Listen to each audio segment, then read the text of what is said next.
pós-parto. Exato. Tanta coisa, estava para 5 programas. Muitos programas, exatamente. Mas, Odete, tu achas que hoje em dia, com tanta informação que há, achas que a mulher ainda sofre essa pressão do pós-parto? Eu acho que ainda sofre bastante. Em casa, fora de casa, no trabalho, amigos, amigas, mulheres principalmente. O que não devia acontecer, mas acontece. Mas sim. Não sei, eu tenho uma sensação, e pronto, porque eu até já tive alguns pós-partos, e a sensação às vezes com que eu fico é que essa pressão é muito mais por parte de outras mulheres, que na sua maioria também já foram mães, do que propriamente dos homens, propriamente dos companheiros ou dos amigos, mas bem mais das mulheres. Tu sentes isso? Sinto isso. Posso dizer, óbvio, eu estou num pós-parto, não é? A minha filha mais nova tem 3 meses. 3 meses. 3 Bom. meses. Mas sim, é verdade. Às vezes eu pessoalmente, e também de relatos de amigas e tudo mais, vejo que nós até sentimos um pouco mais de proteção do sexo masculino do que propriamente do sexo feminino. Mesmo. Às vezes aqueles comentários e perguntas um pouco desconfortáveis são mais feitas por mulheres e que já foram mães do que propriamente de homens. Porquê que será? De onde é que parte essa exigência de nós mulheres, não é? Não só connosco, mas também com as outras. Não é? Porque nós fazemos muito isso, exigimos muito de nós. Eu recordo-me que a minha gravidez foi um pouco diferente nesse aspecto. Talvez tenha exigido um pouquinho mais do que nas restantes. Mas lá está, depois transmitimos essa exigência para as outras mulheres, não é? Quase perpetuamos essa exigência. Eu acho que depende do que cada mulher viver, não é? Porque às vezes nós vemos que, se calhar, mulheres que fazem certos tipos de comentários não estão tão confortáveis com elas mesmas, não é? Porque, aquela mulher que está confiante dela mesma e que passou por uma experiência boa, eu acho muito difícil fazer certos tipos de comentários e certas perguntas, não é? Eu, por exemplo, nesse pós-parto eu já ouvi comentários de mulheres do género: estás com a barriga muito grande, sabendo que a minha filha tinha nascido há um mês, por exemplo. Estás gorda. E comentários desse género, né? E até nem falo só do corpo. Falam, por exemplo, do estereotipo que existe, por exemplo, entre parto normal e cesariana, por exemplo. Não é? Eu, por exemplo, senti isso em relação, por exemplo, à amamentação. Também. Porque eu tive dificuldades em amamentar e senti essa pressão e esse juízo de valor de chegar a uma certa altura já não conseguir continuar a amamentar. E foi das poucas coisas na gravidez que me marcou. Marcou não, num sentido não muito positivo. Foi precisamente isso. Foi o sentir que estava a ser pressionada e talvez julgada. E depois tu mesma pressionaste. Eu mesma comecei-me a pressionar, precisamente. E olha, tocaste aí num ponto que é a questão das transformações físicas, pronto, são óbvias, não é? Acontecem, é natural, não é? Passamos todas por isso. Mas depois existem aquelas transformações também, não sei se poderei chamar psicológicas, mas as transformações que não se notam, que não são visíveis. Mudanças de humor. Uma loucura. Até a mudança de atenção, não é? Por exemplo, eu penso muito nisto às vezes, não é de propósito, mas é óbvio que a nossa atenção muda um bocadinho, não é? Às vezes muito, não é? Nós, pronto, temos, antes de termos filhos, antes do parto em si, até mesmo quando estamos grávidos ainda temos aquela atenção em casa, com os outros familiares, temos a atenção aos amigos, e depois há ali uma altura, não é? Que parece, não é de propósito, mas parece que toda a nossa atenção é para aquele serzinho, não é? É mesmo assim. E a pressão é muita, não é? Porque acho que quando uma criança nasce, eu acho que há uma diferença quando tu tens primeiro filho e a partir do segundo, acho que é uma diferença. Eu não sei se há mais pressão ou não, porque imagina, a mulher tem um bebê, depende totalmente de si, mas a nossa cabeça não desliga. A tua cabeça está a pensar em bebê, Está a pensar em casa. Está a pensar no trabalho que vais ter que voltar. E quando voltar, vou deixar bebê. E se voltar tu a amamentar, será que ela vai deixar a mama? E a roupa de trabalho que já não serve. Já não serve. E a roupa de trabalho que já não serve. Tenho que fazer alguma coisa para a roupa de trabalho servir para não ter que comprar roupa nova. É muita coisa. Muita coisa. Por acaso, olha, isso da roupa lembra. Eu da roupa. Então, da roupa lembra-me uma coisa, que é, eu na altura não me apercebia, vim-me a perceber tempos depois, talvez se calhar anos depois, que o meu estilo mudou completamente. Não foi de propósito, não foi de todo de propósito, mas mudou. Tu sentes isso? Eu tive essa mudança. Eu, antes da minha primeira filha, eu não gostava, por exemplo, não gostava de trabalhar de saltos. Achava muito desconfortável. Ia trabalhar de sandálias, rasas, de sabrinas e tudo mais.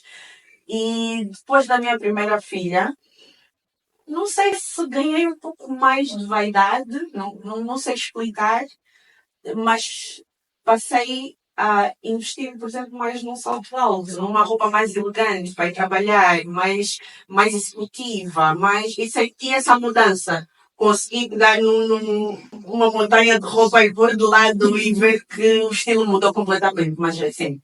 Mas é engraçado, porque normalmente as pessoas queixam-se precisamente do contrário, não é? Eu acho que aí eu consigo tocar, Elsa, num ponto importante que é a nossa rede de apoio, não é? Eu acho que nós temos um parceiro que eleva a nossa autoestima.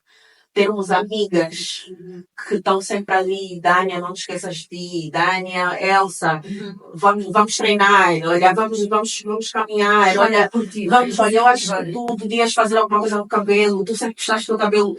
Palavras que façam com que tu te reconheças, né? Porque eu acho que depois do parto, nós demoramos muito tempo a olhar para o espelho e vermos aquela pessoa que existiu antes de ser mãe, né? Então eu acho que neste processo a rede de apoio é muito importante.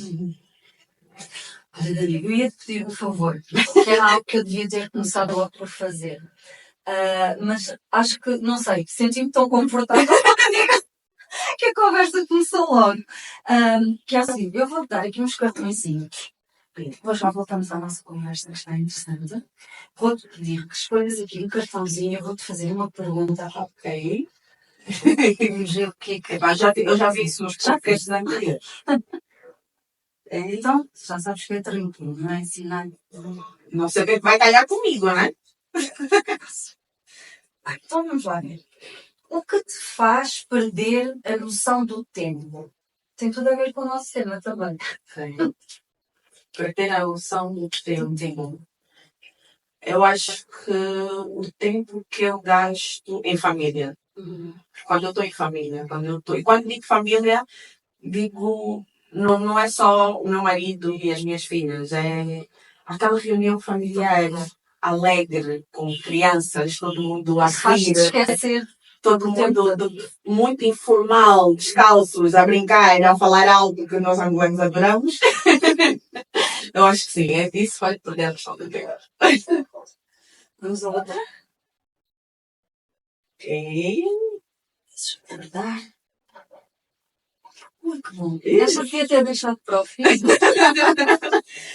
Qual foi a maior lição da tua vida? Uau. A maior lição da minha vida. Pode ser quase que um conselho para quem nos ouve. Olha, posso ajudar. Pode não ter sido a maior, mas vou tocar numa que teve um impacto grande na minha vida, que é não dar opinião sem que ninguém te peça. Não, opinião sem que ninguém te peça. Há muitas pessoas que vão ter dificuldade com isso. Acho. É difícil. Para mim foi difícil, porque às vezes nós queremos dar opinião muito no... quero ajudar. Naquele sentido bom. Mas foi difícil fazer isso, começaste a fazer isso. Foi difícil. Porque era algo... natural. É algo muito natural meu, né? Pronto, eu falo muito, né? Então, pronto. É algo muito natural meu, mas mesmo a nível da amizade, eu acho que é importante nós sabermos respeitar o espaço do outro. E vemos certas situações que se calhar aquela pessoa não está preparada para receber o que tu tens a dizer. Então eu acho importante tu esperares que a pessoa chegue até ti e pergunte. Se esteja preparada para te ouvir. É preciso que a pessoa também esteja preparada. Exatamente. Tânia, voltando assim um bocadinho ao nosso tema, há aqui uma questão que eu vejo muito acontecer com mais recentes, que é a questão da falta de apoio. Não sentirem-se apoiadas, não sentirem-se ouvidas. Pronto, não necessariamente pode ter acontecido comigo ou contigo, mas é algo que eu ouço muito as pessoas queixarem-se. Portanto, é a falta de apoio em casa e até mesmo por parte, por exemplo, dos amigos, das amigas, não compreenderem aquela fase que nós estamos a passar. Não é? Tu também achas isso? Vês que realmente há quem não tenha o devido apoio nessa fase? É o que nós dizemos, a rede de apoio, eu acho que a rede de apoio neste assunto é tudo, não é? Há mulheres que já evitaram, por exemplo, uma agressão pós-parto por ter uma rede de apoio boa. Personalizando, eu pessoalmente, a minha primeira filha, eu não tive uma depressão pós-parto por causa da rede de apoio que eu tinha, graças a Deus, e tenho, continuo a ter, do meu marido, das minhas amigas, dos meus pais, dos meus irmãos. Mas sim, eu noto que, e não só, tocando num ponto que eu, no nosso meio de mulheres, eu noto, que é o facto de muitas amizades praticamente acabarem porque uma delas tornou-se mãe. As pessoas As pessoas afastarem-se, em vez do contrário. Ou seja, a pessoa não entender o porquê do distanciamento da outra pessoa, não saber o que a outra pessoa está a passar. Ah, não, ela já não liga para mim. Ah, não, ela não atende as minhas chamadas. Então já não... Mas tu não sabes se ela passou, por exemplo, uma noite sem dormir. Ou qualquer outra coisa. Ou pressão no trabalho, mais o bebê, mais... Então eu acho que no pós-parto e mesmo durante a gravidez, eu acho que a rede de apoio é tudo. É muito importante. Não, aliás, por acaso tocaste aí numa questão muito importante, que é fundamental estarmos atentos aos sinais, não é? Porque às vezes nós, mais recentes, não nos apercebemos e é muito importante termos a tal rede de apoio que esteja atento aos sinais. Por exemplo, a depressão pós-parto é algo que infelizmente, não é? Muitas mães passam e às vezes passa despercebida, porque as pessoas não estão atentas e pode levar a situações graves, gravíssimas às vezes. E às vezes é preciso só mesmo... Pronto, personalizando novamente, na minha primeira gravidez, a minha mãe apercebeu-se e o que ela fez foi, ela tirou a minha filha por 2 noites. Ela disse, essas 2 noites tu vais dormir. Precisavas, não é? Precisava. Ela disse, tu precisas dormir. E eu posso dizer, Elsa, que foi, foi mesmo um mudar de águas. Era mesmo aquilo que eu precisava. Eu tornei-me uma outra mãe e outra pessoa. Daquele tempo teu, não é? Mesmo o meu humor, o ter aquela vontade. É que às vezes até tu não tens vontade de sequer tomar banho. Nem tomar banho não tens vontade. Tu acordas e tu és capaz de passar o dia todo de pijama. Porque tu achas que não tiveste. Não tens tempo nem vontade. Mas se tu fores a ver, tu consegues arranjar o tempinho, mesmo com a rede de apoio que tu tens ao lado.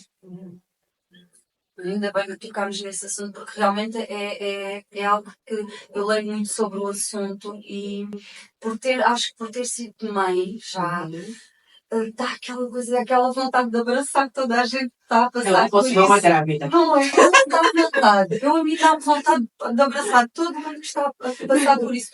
Às vezes até coisas, eu não sei se tens essa sensação, mas até coisas que eu não passei nas minhas gravidezes, parece que não sei, fico mais sensível, não é? Mesmo não tendo passado por elas.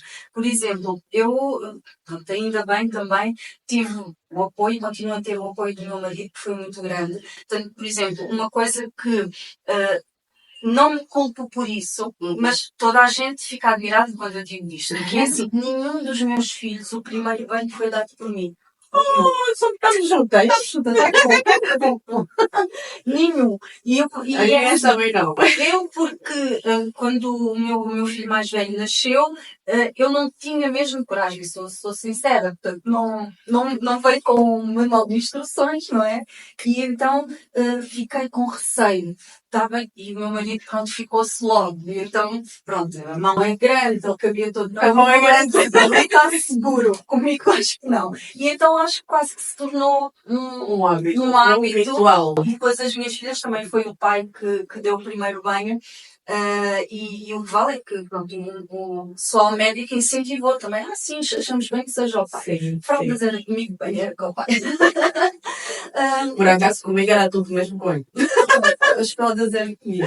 Mas pronto, acho que tenho sempre aquela sensação quando vejo alguém a passar essa fase de chegar e abraçar, não é? E dizer, olha, isto eu posso não ter passado, mas acho que sei mais ou menos o que estás a sentir.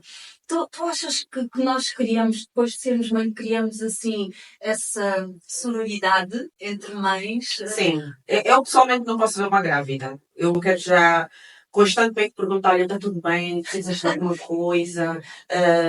Se for alguém, por exemplo, que eu tenho um número de telefone, piora. Aí eu mando sempre mensagem, está tudo bem? Passaste bem a noite? Até às vezes fico com aquela sensação de, será que eu estou assim passiva? Meu Deus.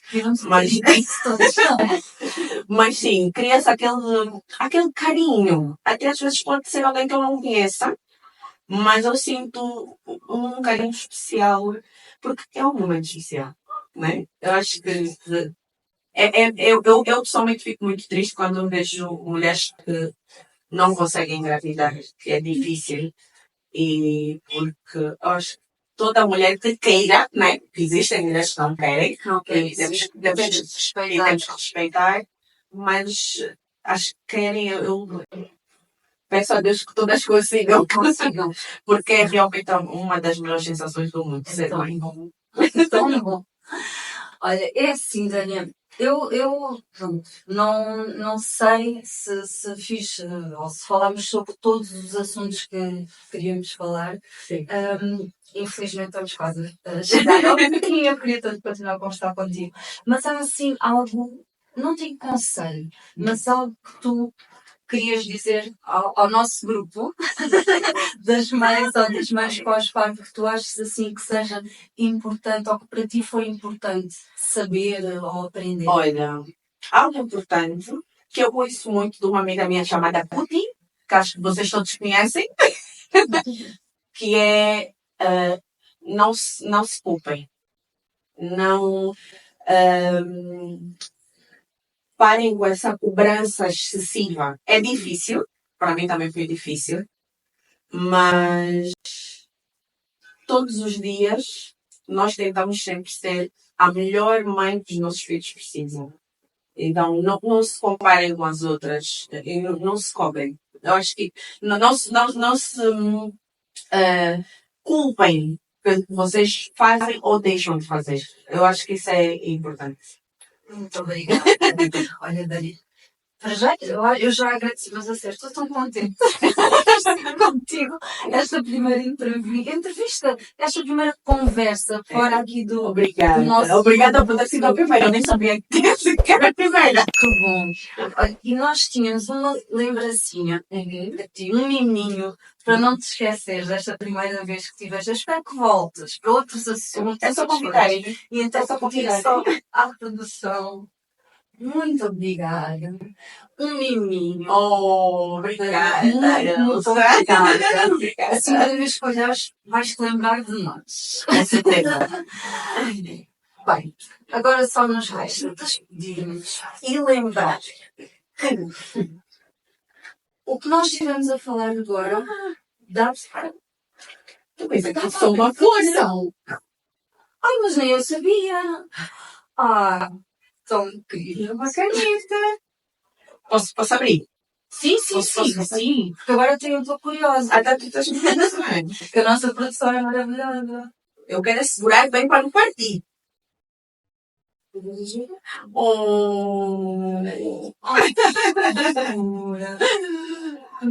Bem, isto vai já para a minha secretária. Assim, todos os dias vais-te lembrar de mim. Todos os Não podes dias. esquecer. Todos os dias tenho que me lembrar de ser uma mulher forte, resiliente, como vocês. Olha, mais uma vez, muito obrigada Nada, obrigada. por ter estado aqui connosco. E, como eu ia dizer há bocado, só nos resta deixar aquele que é sempre o nosso recado. A vossa melhor versão começa hoje. Então, muito obrigada. Obrigada. E a vocês, um beijinho e até ao próximo. Obrigada.